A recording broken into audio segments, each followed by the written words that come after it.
Bismillahirrahmanirrahim. Assalamualaikum warahmatullahi wabarakatuh. Allahumma salli wa sallim wa barik ala sayyidina Muhammad wa ala alihi walhamdulillahi rabbil alamin. Rabbi a'udzu bika min hamazati syayatin wa a'udzu bika rabbi an yahdurun amma ba'du. Rabbi israh li sadri wa yassir li amri wa hlul 'uqdatam min lisani yafqahu qawli. Rabbi zidna ilman wa zidna ilman wa zidna ilman.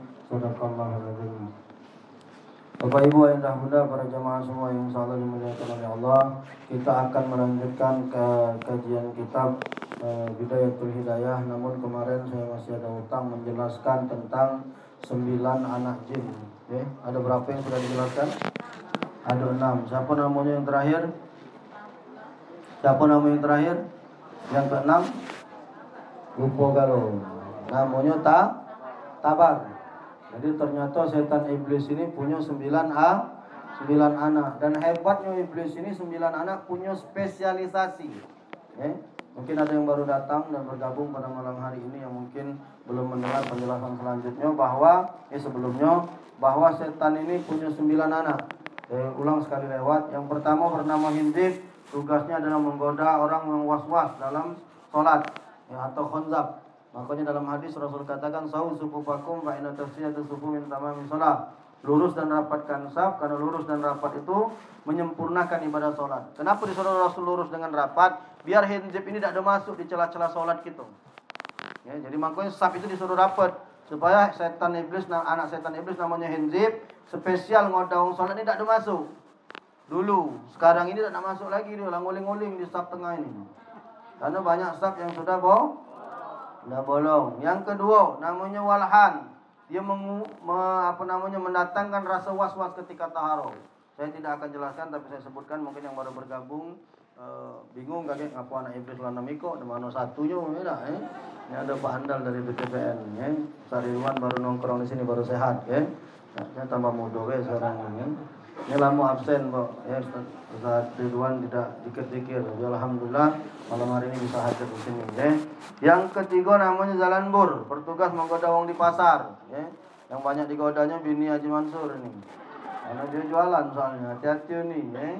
Jangan membuat kata-kata yang pembual supaya dagangan kita laku dengan cara berlebih-lebihan. Tapi kalau memang jujur ya jujur.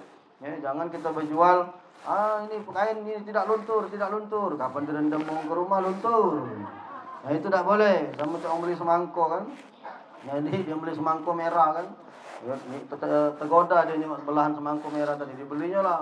Begitu dia nak masuk rumah semangko tu nyampak. Begitu terbelah dua nyampak tadi dijengoknya pucat semangko tu. Dia kan. Begitu semangko tu pucat mamuk wong ini. Dia nyengok contohnya tadi merah. Ngapain di terbelah dua nyampak tadi pucat. Balik dia ke tukang semangko. Mak mana bang? Yang kamu jual ni merah ngapain di pucat macam ini? Ngapa cak bonyok ini bu? Nyampak dari motor. Lah di mamang itu. Jangan ke semangko kau dia nyampak dari motor terpucat intinya. Harus punya semangko jangan nyampak bu. Kalau dia nyampak jadi pucat. Yang keempat namanya A'war. A'war ini setan zina yang meniupkan kemaluan laki-laki dan perempuan supaya dia berzina. Hati-hati nih. Yang kelima Wathan.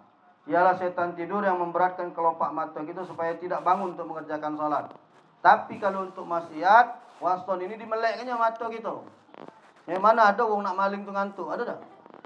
Nak maling jam 3 subuh, tertidur. Tak kata. Karena kalau untuk bermaksiat, mata dibuka kan orang mabuk. Ada tak orang tripping tu nak? Di diskotik, Ada orang tertidur di diskotik itu. Tak kata. Sepanjangan pagi dia sanggup sepanjang malam sampai pagi. Ngapo? Karena setan tak ada nak ngodanya. Tapi kalau kita nak beribadah, digoda oleh anak setan namanya Wathan. Yang keenam terakhir kemarin Tabar, yaitu setan musibah bertugas menggoda wanita untuk menjerit dan menampar pipi sebagainya. Jadi ibu-ibu ingat ke, kalau laki kamu mati, tidak usah nganter ke kuburan. Ziarah boleh. Tapi kalau nganter kuburan tidak usah. Akulah mesen seluruh wong yang belajar sama anak, murid-murid aku pesankan. Hatta bini aku pesankan. Anak-anak aku betina aku pesankan. Kalau aku duluan dari kamu, tidak usah nganter-nganter ke kuburan. Kalau sayang ngurusilah lagi hidup ini ibu. Jangan cak keyoyoan dengan bini. Giliran masih hidup tidak kamu urusi. Ya kan, makan tak dilurui, minum tak dilurui. Kalau sayang dengan laki itu tunjuklah lagi hidup inilah nak. Kamu tahu tak cerita betina ahli surga? Namanya Mutia. Mutia ini adalah perempuan yang pertama kali masuk surga setelah Ummul Mukminin. Ya. Dari mana kita tahu? Dari Rasulullah. Siti Fatimah Zahra pernah datang kepada Rasul dan bertanya, "Ya Rasulullah, wahai ayahku, siapa betina yang pertama kali masuk surga sesudah Ummul Mukminin?" Ya. Sudah Sayyiduna Khadijah. Kata Rasulullah, Mutia. Siapa Mutia itu ya Rasulullah, wahai ayahku? Dia tinggal di pinggiran kota Madinah. Digari sama Fatimah, saking kepenasaran dengan Mutia ini. Dia ngajak Hasan anaknya. Datanglah ke rumah Mutia. Assalamualaikum. Waalaikumsalam. Siapa kau? Aku Fatimah, putri Rasulullah. Senang Pak Mutia didatangi putri Rasulullah. Sama siapa kau datang? Sama Hasan. Bolehkah aku masuk? Minta maaf nian Fatimah, aku tak bisa nerima kau. Ngapo? Karena kau ngawak Hasan. Laki aku berpesan tidak boleh nerima tamu laki-laki sebelum dia balik ke rumah. Tapi Hasan ni anak aku, dia masih kecil juga. Walaupun dia kecil tapi dia lanang. Amanat suami aku tak boleh masuk ke laki-laki. Tak ada kecil, tak besar, pokoknya tak boleh. Jadi aku tak bisa ngunjuk izin. Baliklah Fatimah. Kau baliklah dulu wahai Fatimah. Besok kau datang lagi. Kaget sore lakiku balik, ku izin ke dulu dengan laki aku. Boleh tak Hasan masuk ke rumah ini? Besok datanglah Fatimah. Assalamualaikum. Waalaikumsalam. Siapa? Fatimah putri Rasul. Sama siapa kau wahai Fatimah? Aku sama Hasan. Masuklah. Suami aku sudah mengizinkan engkau masuk bersama Hasan. Tapi Husain melok. Husain ni adiknya si Hasan. Kan dua anak, Hasan wal Husain. Tapi hari ni Husain melok. Maaf nian Fatimah, aku belum pacak nerima kau. Karena yang diizinkan cuma si Hasan, Husain belum. Kau baliklah dulu. Lagi aku izinkan dengan laki aku. Boleh tak Hasan dengan Husain ni masuk? Bayangkanlah bu. Saking taatnya Mutia ini dengan laki. Bukan cara betina zaman sekarang, laki pergi dia ngilang. Iya pergi bini zaman sekarang ini, laki pergi dia warisan. Bukan ibu sini. Ibu sini bagus. Bagus ibu sini, Iya, yang bagus, yang tidak bagus ada juga. Banyak ibu-ibu itu, lakinya ngilang, bininya hilang juga. Contohnya bini Haji Mansur. Haji Mansur keluar, dia jualan. Tidak apa-apa, karena memang sudah diizinkan lah laki. Yang tidak boleh itu kalau dia tidak mendapatkan izin dari suami. Satu langkah seorang istri keluar dari rumah tanpa izin suami, haram hukum perjalanannya. Walaupun ibu menuntut ilmu. Hati-hati. Ibu nak majlis nih ke rumah saya. Laki kamu tidak berek. Apa dia tidak berek ni? Tak ngenjuk. Ibu masih ngelangkah nekat ke sini, tak katik berkahnya langkah ibu dari rumah sampai ke sini. Jadi kalau Ustaz, laki aku tak boleh kita belajar, tak apa-apa Ustaz. Mendaplah ibu dalam rumah. Kalau ada salah dari apa yang ibu lakukan, baik ibadah dan lain sebagainya, suamimu yang menanggung. Hei bapak-bapak. Dia potong dia video ini. Hei bapak-bapak. Kalau kalian melarang istri kalian untuk pergi menuntut ilmu, maka kalian punya tanggung jawab yang lebih besar untuk mengajarinya di rumah. Tapi kalau kalian melarang baik, kamu tak galak ngajarinya, seluruh apa yang dilakukan oleh istri kalian, maka kalian bapak-bapak yang bakal menanggung dosanya. Waspadalah, waspadalah, waspadalah. Ini dipotong bu sama baju ini untuk peringatan bapak-bapak. Ya dah, jangan ngelarang be laki tak boleh ngaji, bini tak boleh ngaji. Dia ngajari di rumah ida. Bini nak melok pengajian, tak boleh. Dia ngajari ida. Itu namanya suami tidak bertanggung. Baliklah Fatimah. Fatimah balik, besok datang lagi. Assalamualaikum. Waalaikumsalam. Siapa itu? Fatimah. Sama siapa kau? Hasan dengan Husain. Masuklah Fatimah. Sudah dapat izin dari laki aku. Masuklah Fatimah dengan Hasan dan Husain. Begitu dia masuk, takzub Fatimah. Kenapa Fatimah takzub? Dia melihat Mutia ini anggunnya bukan main. Dia menggunakan pakaian yang bagus dengan aroma harum yang luar biasa. Begitu muka pintu mambu harumnya sudah ke depan. Kaget Fatimah. Agak GR dikit Fatimah. Kira nak nyambut dia kan. Berdandan ini rapinya Mutia ini. Ditanya oleh Fatimah. Wahai Mutia, mengapa engkau berdandan begitu cantik seperti ini? Apa dijawab Mutia? Wahai Fatimah, sebentar lagi laki aku nak balik. Masya Allah. Bu, laki nak balik disambut, mandi, pakai baju yang bagus, pakai minyak wangi. Nah, terbayang tak kamu kira-kira? Kamu nyambut laki mampu bempek. Ya, bukan ibu-ibu sini, ibu sana. Jangan tersinggung. Ini kan didengar banyak ini. Live ini. Ya. Ini pelajaran. Ibu nyambut laki, rai kusem, rai kusut, rai merengut, maki daster koyak. Iya mak mano laki nak betah di rumah. Kesempatannya Andian. Ini dia deh. Kau tak dengar omongan Ustaz tuh. Makanya ningsi wangi-wangi kau tuh. Ya. Itu Bu, sambutlah suamimu dengan pakaian yang luar biasa. Dengan wangi-wangian yang luar biasa. Siapkan makanan. Begitu Fatimah lihat di pucuk meja, sudah ada makanan yang terhidang, yang sudah dimakan oleh yang sudah dimasak dewek oleh Mutia. You siapkan segelas air untuk menyambut suaminya. Bu, lanang nih kalau balik dari begawi kan dahaga, Bu, capek. Ya, ibu tahu tak? Ibu nyediakan banyu segelas ini, diminum oleh suami ibu yang balik begawi tadi, ibu dapat pahala haji dan umroh. Lemah tak betina nih, Bu? Kau tahu kan baru kan? Lemah tak jadi ibu-ibu? Cuma nyiapkan banyu segelas baik pahalanya sama seperti haji dan umroh. Segelas, apalagi seciri. Oh, Haji Akbar itu, jangan main-main. Segelas baik lagi dia sama haji dan umroh. Ibu tahu tak nyucikan pakaian laki kamu, Bu? Sikok celana laki ini kamu cuci kata guru aku, sama pahalanya dengan sholat sunat 1000 rakaat. Memang betino tuh mudah nian masuk surga, Bu. 3 cuman syaratnya. Sholat 5 waktu jangan tinggal. Puasa di bulan Ramadan. Taat dengan laki. Nah 2 ini gampang. Yang sikok ini nganar ibu-ibu nih kalah. Ya, taat dengan laki ini agak sanksi aku. Kalau 5 waktu dengan puasa yakin anak. Tapi kalau dengan laki ini hati-hati, ibu tak boleh mengangkat suara lebih tinggi dari suara laki. Ini teko laki nak di smackdown. Memang neraka jahanam galau betino mak ini hari. Ya bukan ibu-ibu sini, jangan tersinggung kamu. Aku ini ceramah. Ibu sini bagus galau. Kalau udah bagus sama lo zikir dia. Ibu yang di sana itu, laki baru ngomong sepatah, dia sudah ngomong 10 patah. Laki ngomong A, dia ABC sampai Z. Mana yang model macam ini? Padahal seorang perempuan tidak boleh mengangkat suara lebih keras dari suara lakinya. Memang surga di bawah telapak kaki ibu, tapi surga ibu itu ada sama laki.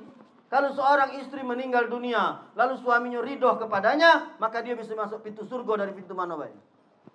Bayangkanlah Bu, ya? Saking kebesarannya. Bahkan kata Rasul, kalaulah boleh seorang manusia tunduk dan sujud kepada manusia lain, sudah kuperintahkan seorang istri untuk tunduk dan sujud kepada suami. Saking ketaatan seorang istri itu luar biasa. Ini ditunjukkan oleh Mutia. Ya? Apa gambarannya? Mutia adalah perempuan yang pertama kali masuk surga setelah Ummul Mukminin Siti Khadijah. Kenapa? Karena ketaatannya kepada suami tercinta. Mak inilah wahai Mutia kau menyambut suamimu. Iya, kata Mutia. Hari-hariku kupenuhkan untuk mengabdikan diriku kepada suamiku. Jadi ingat kemarin kata Siti Khadijah, Bu. Ya? Ketika Khadijah digoda oleh temannya, wahai Khadijah, betapa senangnya engkau sudah dinikahi oleh Muhammad bin Abdullah oleh Rasulullah. Apa jawab Sayyidina Khadijah? Dari awal aku menikah dengan Rasulullah, tak pernah terpikir bagiku untuk bersenang-senang dengan Rasulullah. Yang kupikirkan adalah bagaimana membuat Rasulullah senang di sisiku. Wow. Bu, kalau betino ini kalau tenangnya. Dah ngaturnya lagi. Baca dapat rumah ini. Mutia, ya. Mutia itu adalah wanita yang pertama kali masuk surga setelah Ummul Mukminin. Ngapo? Siko karena ketaatannya kepada suami. Maka saya berpesan kepada murid-murid saya nih, walaupun kamu tua-tua nih murid aku kamu nih. Kamu kan belajar sama aku kan? Ingat saya pesan, taat dengan suami. Ya? Taatlah dengan suami. Nah, yang depan-depan ini lakinya hilang galau ini sudah. Ya ibu-ibu ini kan di binaan kita, Bu. Ini suami sudah meninggal galau ini. Mak mana dengan aku yang meninggal suami aku ini, Bu? 2. Berlaki lagi. Atau kalau tak galak berlaki lagi, terus doakan suami kalian yang sudah meninggal dunia.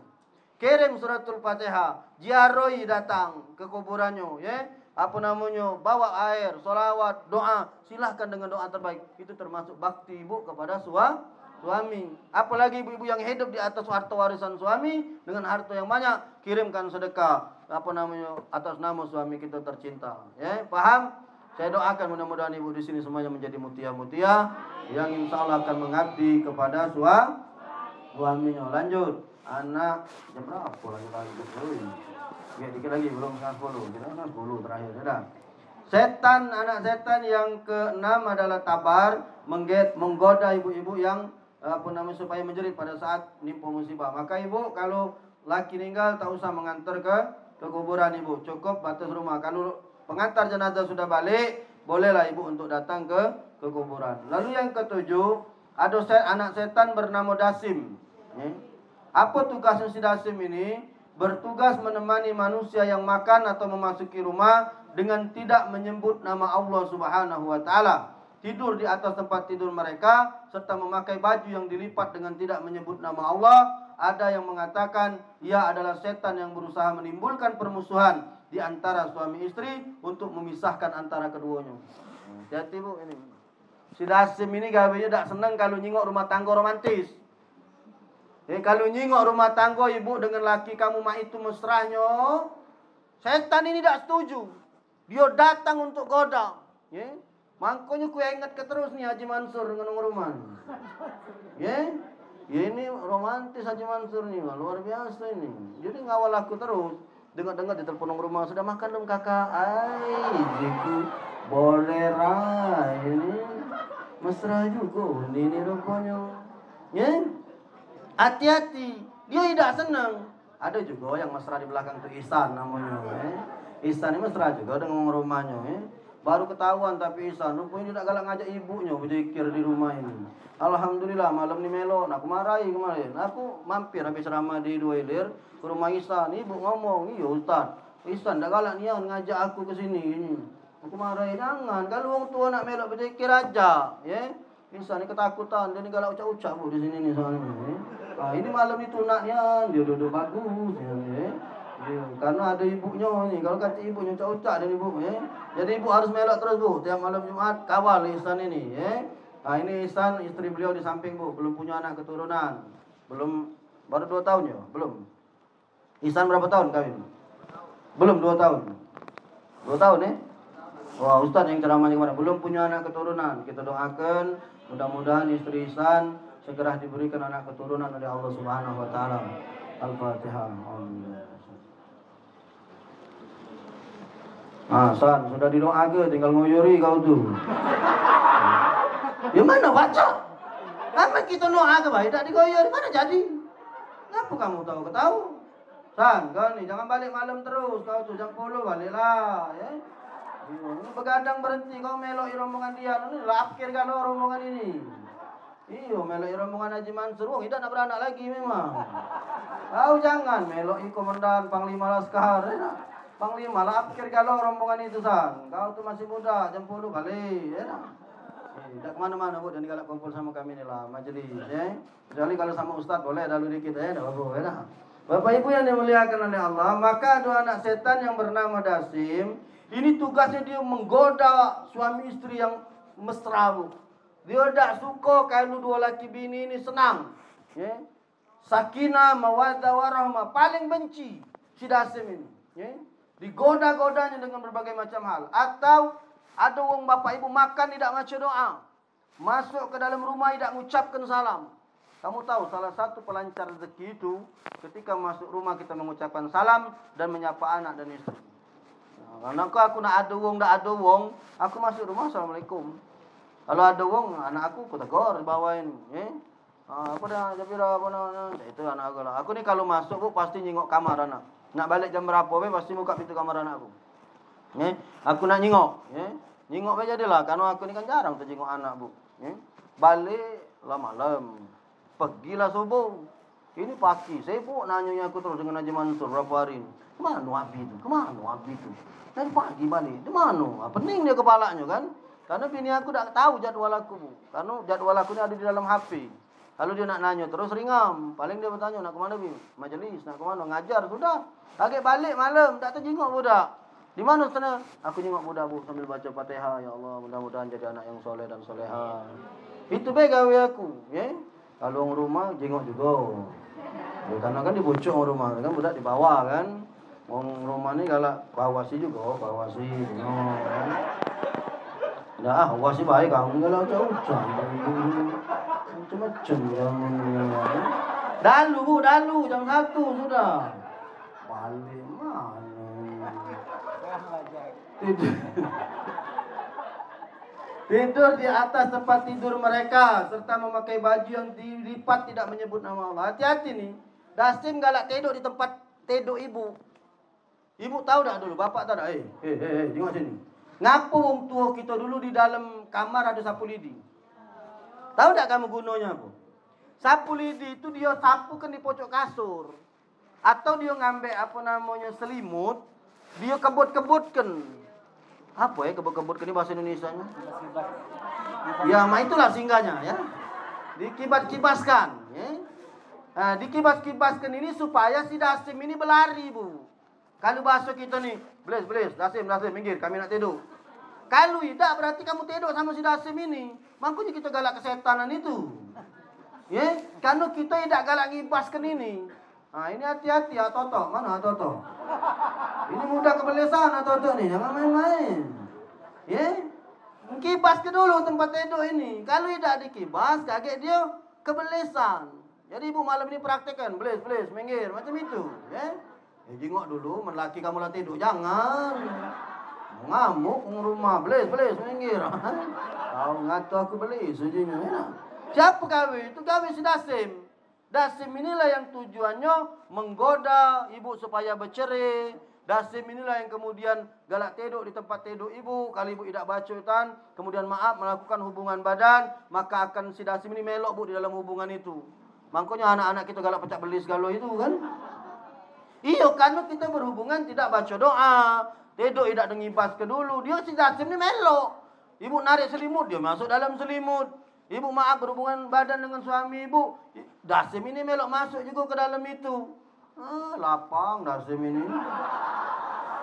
Kau Dasim kau yang bagus ni. Tapuklah Dasim ini. Yang ke-8, ya. Yang ke-8 namanya Matun. Iya macam-macam nama anak belis ini. Jangan tunjuk nama anak kamu. Ya. Agaknya mau tunjuk nama anak kamu Dasim, ya. Matun, siapa Matun ini? Ada yang mengatakan namanya Masud. Ia bertugas menyiarkan berita bohong yang ditiupkan telinga manusia, sedangkan berita tersebut tidak ada sumbernya. Yang galak begibah, galak ngomongkan wong, ya, mengadu domba. Ini sudah kemasukan anak belis namanya Matun ini. Dia tiupkan berita-berita bohong untuk kembali kita sebarluaskan kemana-mana, padahal berita itu tidak ada sumber dan kebenarannya. Hati-hati, apalagi berita-berita tersebut sudah berupa fitnahan, ya, omongan terhadap para guru-guru besar kita, kepada para kiai, para habaib, apalagi juriat Rasul. Saya sering ngomong, kalau kamu tak senang, tutuplah mulut, tak usah ngoceh. Kalau kamu tidak senang dengan juriat Rasul, dengan para habaib, cukup tutup mulut, tak usah ngoceh. Ngapu? Benar baik kamu pakai bahaya, apalagi tak benar. Sudah banyak satu persatu yang tumbang nih. Orang-orang yang menghujat para habaib, yang menghujat para kiai, ya. Kenapa? Dari dulu saya sudah ngomong, darah para ulama itu ada racunnya. Darah para ulama itu ada racunnya. Hati-hati dengan racun itu, ya. Itu racun bebiso yang bisa mematikan kamu. Hati-hati. Dari mana buktinya? Waktu Abu Bakar dicetuk oleh ulo itu dalam gua Sur. Dalam riwayat dijelaskan ulo itu mati setelah menyetuk Abu Bakar. Kenapa? Itu membuktikan bahwa darahnya para ulama dan kiai itu beracun. Makanya ibu bapak hati-hati dengan para ulama dan para kiai. Kalau kita tidak senang, tutuplah mulut kita. Tak usah kita banyak bersumbar sana bersumbar sini, kemudian kita benci dengan para ulama dan kiai, baik dengan kiprah dan lain sebagainya. Ini pesan saya. Dan terakhir, ada anak iblis yang ke-9, biar selesai malam hari ini. Mohon maaf agak lebih dikit. Sudah 21.32, tidak ada tanya jawab malam hari ini karena kita selesainya sudah 21.32. Yang ke-9 bernama Abiyat. Siapa Abiyat ini? Bertugas menggoda para nabi dan wali. Adapun para nabi, maka mereka selamat darinya, sedangkan para wali, maka mereka memeranginya. Dan siapa yang disesatkan Allah, ia pun tersesat. Demikianlah disebutkan oleh Husain bin Sulaiman Ar-Rasyidi. Jadi yang ke-9 ini anak iblis namanya Abiyat, menggoda para wali-wali Allah, menggoda para nabi-nabi Allah. Ya, kita sudah tahu Nabi Allah Adam digoda oleh anak oleh iblis, ya, untuk memakan buah khuldi hingga beliau terusir dari surganya Allah Subhanahu wa taala. Mengapa setan iblis ini begitu bernafsu dia menggoda manusia? Karena setan iblis ini sebenarnya dendam dengan kita, Bu. Kenapa? Dulu lama-lama dia tinggal di surga, ya. Lama-lama dia nyantai tinggal di surga gara-gara manusia yang namanya Nabi Allah Adam. Iblis terusir karena dia tidak galak tunduk dan sujud dengan Adam. Yang kedua, dengan kelahiran Rasulullah SAW, para iblis ini tidak bisa mengambil berita dari langit untuk beliau sampaikan kepada para tukang sihir. Inilah yang menyebab iblis menjadi dendam dengan manusia. Makanya dia berusaha semaksimal mungkin. Pala jadi kaki, kaki jadi kepala. Mak mana caranya supaya kita ngerewangi dia di dalam neraka. Karena iblis sudah tahu neraka itu tidak lemak, neraka itu panas, neraka itu saro. Makanya iblis tak galak dia saro dewean. Maka dia nak ngajak kawannya, ya. Kamu ingat dengan wong yang kucerita tiga ekor wong yang bermaksiat kepada Allah, ya, hobinya mabuk, berzina, nginek, mati sih kok, ya. Begitu mati dibangkitkan di yaumul mahsyar, digiring ke neraka. Protes wong ini, wahai malaikat, aku ni berzina tidak dewean, aku ni berjudi tidak dewean, aku ni ke joget ke ada dewean, aku ni mabuk tidak dewean, ngapa giliran ke neraka aku dibawa dewean? Uji malaikat, waktu kau mati dua kawan kau tobat. Waktu kau mati dua ekor kawan kau tobat. Jadi jangan keladanan kamu dalam maksiat, ya. Kenapa? Karena kemaksiatan kamu bisa jadi menjadi hidayah kawan kamu nak tobat. Kamu lah mati masuk neraka, kawan kamu masuk surga. Sama cak ibu tadi, nyuci pakaian laki ini, Bu, pahalanya sama dengan sholat sunat 1000 rakaat. Kamu masuk ke mesin cuci yang masuk surga. Ibu masuk neraka. Iya, maka jangan menikah. Maksud aku tuh pakaian dalam laki, ya, kaos dalam, cuci lah pakai tangan dewe. Jangan dimasukin di mesin cuci kan lo. Ya, jika ibu-ibu kunjuk tahu nih, minta maaf nih, Bu, ya. Pakaian dalam jangan dicampur dengan pakaian sholat. Ini kadang nyuci mukena dicampur dengan kutang, bekubek-kubek sana dalam itu. Itu kan untuk sholat. Jika pakaian apa ada saudara payah-payah ini, ya. Ya, baik ibu-ibu yang dimuliakan oleh Allah, mudah-mudahan bermanfaat. Ada salah minta maaf, pada Allah minta ampun. Kita tutup dengan sholawat sambil bersedekah. Mudah-mudahan sedekah terbaik Bapak Ibu akan Allah ganti dengan sebaik-baik balasan.